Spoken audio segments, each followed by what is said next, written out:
তোমরা তো জানোই আমি এসেছি মাসির বাড়িতে। হ্যালো এভরিওয়ান, আমি মিষ্টি।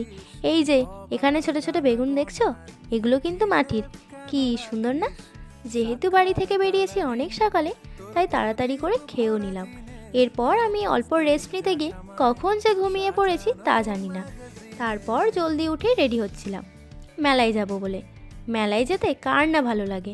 অনেক কাণ্ড কারখানা করে শেষমেশ আমরা যেতে পেরেছিলাম।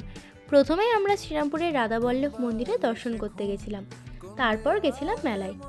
মেলায় গেলেই মনে হয় এটা না সেটা কিনতেই থাকি।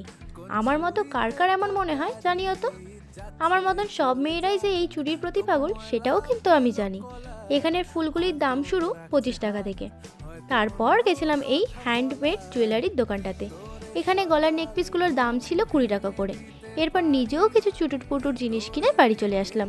আর হ্যাঁ, মেলা থেকে কি কি কিনলাম তাও তোমাদের সাথে শেয়ার করব পরের একটা ভিডিওতে। তাহলে আজ আসি, টাটা।